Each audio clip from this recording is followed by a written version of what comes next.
Oh, kalau peluang kerja di Jepang tuh sangat besar ya, karena Jepang sekarang ini justru kekurangan tenaga kerja ya. Karena Oh, itu mereka eh, banyak banyak membuka kesempatan untuk orang asing agar bisa bekerja di Jepang gitu ya.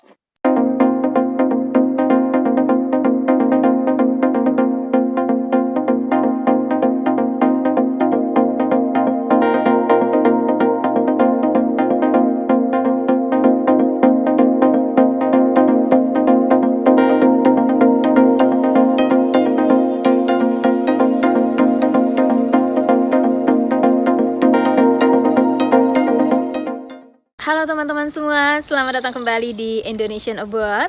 Perkenalkan, nama saya Wiwik Astawa. Saya adalah host atau pemandu channel ini. Kali ini saya akan bersama dengan seorang tokoh atau narasumber yang sudah kami undang dalam acara bincang tokoh atau interview. Semoga video ini berguna buat banyak orang. Tonton terus dan dapatkan manfaatnya.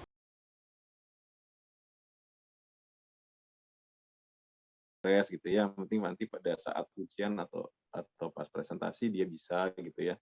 Ada yang seperti itu, ada juga yang eh, memperhatikan detail, ada yang support, ada yang kurang support, ada beragam sekali profesor itu ya.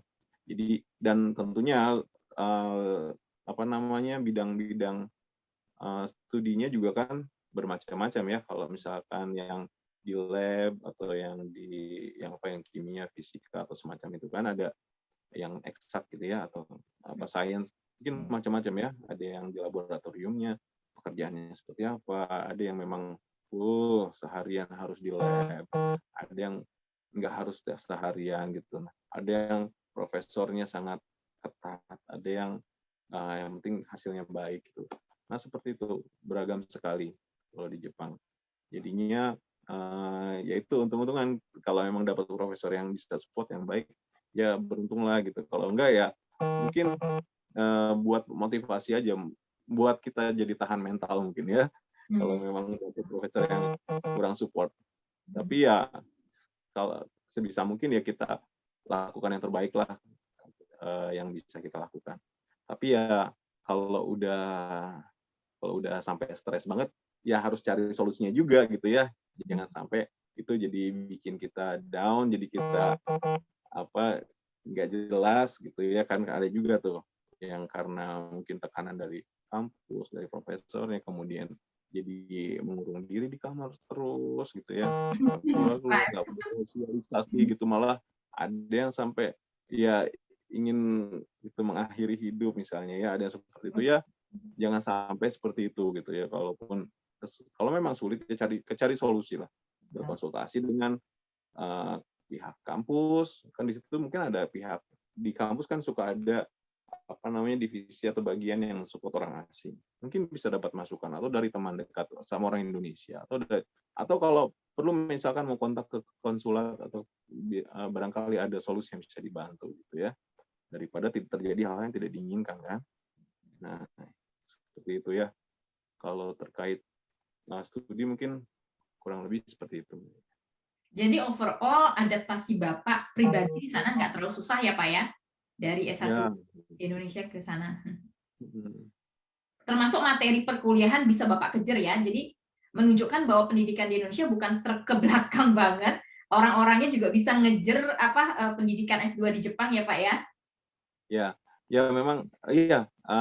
Sebetulnya ya asal ya kita S1 benar di sini S2. Nah, kalau langsung misalnya S2-nya di Indonesia, di sini langsung S3 mungkin kadang-kadang ada gap-nya yang kurang kurang dapat gitu kurang. Nah, kalau misalnya di sininya mulainya S2, nah itu mungkin pas sih sebetulnya. S1 kan dasarnya, kemudian S2 kan mulai riset ya. Riset kalau pengen sampai S3 selesai itu biasanya diawali dari S2 awal gitu. Jadinya yang riset S3 pun masih nyambung misalnya. Nah, kebanyakan akan mudah kalau dimulai dari S2 gitu. Tentunya banyak juga sudah mulai dari S3 juga ada. Ya itu kembali lagi support dari profesornya juga sangat menentukan ya. Seperti itu sih. Nah, jadi alhamdulillah sih kalau saya nggak ada masalah adaptasi terkait ini apa perkuliahan ya, karena memang pada dasarnya basicnya bahasa Jepang, jadi sampai di sini pelajarannya juga dalam bahasa Jepang ya bisa diterima dengan baik lah. Betul. Kalau misalnya yang mungkin yang sulit itu kalau misalnya orangnya mungkin tidak ada bekal bahasa Jepang, kemudian di sini kelasnya mungkin karena banyak bahasa Jepang, profesornya juga misalkan bahasa Inggrisnya terbatas. Nah, komunikasi ini juga lumayan sangat penting gitu ya kalau misalkan ingin sekolah di Jepang. Betul. Nah Pak, kalau perkumpulan orang Indonesia di Jepang nih Pak, Bapak lihat solid atau banyak yang bertengkar atau frekuensi apa sih yang terjadi perkumpulan orang Indonesia terutama di Osaka? Oh, perkumpulan orang Indonesia, kalau perkumpulan itu kan sebenarnya macam-macam ya. Kalau sesama pelajar kan ada PPI ya, Persatuan Pelajar Indonesia.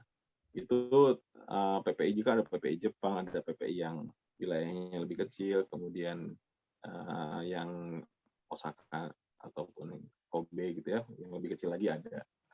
Nah, biasanya mereka mengadakan kegiatan-kegiatan kumpul atau acara penyambutan atau acara makan bareng gitu ya, atau seminar juga kadang mengadakan, atau pekan olahraga gitu. Sebenarnya sih seru-seru aja, asik-asik aja gitu ya. Masalah cocok nggak cocok itu personal, di mana saja ada pasti ya. Kemudian selain yang PPI ada juga sih memang perkumpulan-perkumpulan yang kayak kalau yang muslim ada pengajian, kalau mungkin yang non muslim mungkin ada juga ya perkumpulannya sendiri gitu ya. Ataupun ada yang misalnya dari daerah mana gitu ya, provinsi mana gitu ya. misalnya ada di sini gitu ada juga. Ya di tempat lain mungkin ada yang perkumpulannya kedaerahan gitu. Ada yang kondisinya baik, ada yang kondisinya rame, ya macam-macam sih ya. Kita di Indonesia juga kan beragam ya, Bhinneka Tunggal Ika, sama aja di sini juga kondisinya kayak gitulah kurang lebih.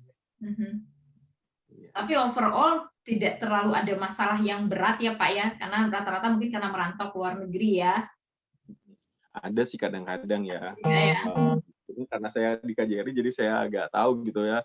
Mana aja gitu ya yang kadang-kadang bermasalah. Tapi sejauh ini masih dalam tahap yang ya masih bisa terkendali gitu ya.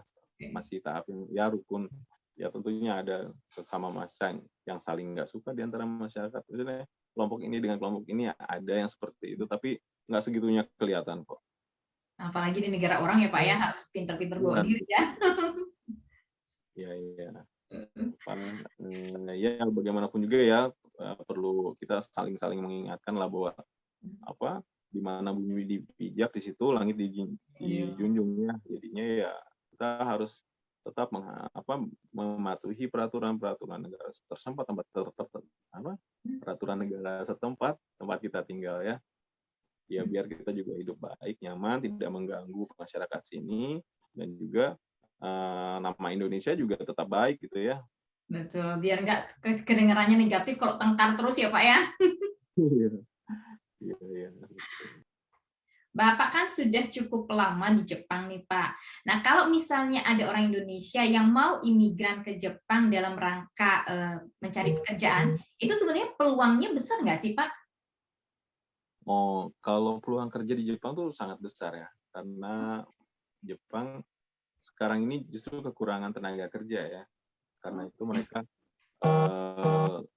banyak membuka kesempatan untuk orang asing agar bisa bekerja di Jepang gitu ya, khususnya dari wilayah Asia Tenggara gitu ya.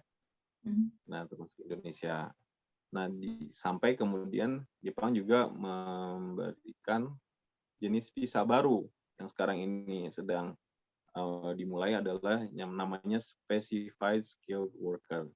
Jadi visa ini terbuka untuk orang asing yang mau bekerja di Jepang di berbagai sektor, ada industri, makanan, ataupun pariwisata, perhotelan misalnya ya, dan sebagainya. Nah, karena banyak kekurangan tenaga kerja. Nah, itu persyaratannya sebetulnya nomor satu tentunya bisa bahasa Jepang ya.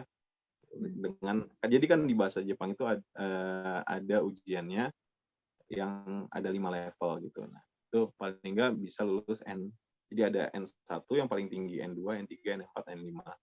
Nah, disyaratkan sampai lulus N4 gitu ya. Paling enggak bisa berkomunikasi dengan bahasa percakapan sehari-hari gitu ya. Walaupun dengan sedikit terbata-bata, tapi paling nggak bisa berkomunikasi. Itu syarat nomor 1. Yang berikutnya syarat. Kami ucapkan banyak terima kasih kepada tokoh atau narasumber yang sudah bersedia hadir dan berbagi informasi dan pengalaman. Semoga video ini berguna buat banyak orang. Jangan lupa untuk klik like dan subscribe. Sampai jumpa di video-video kami berikutnya. Tonton terus dan dapatkan manfaatnya.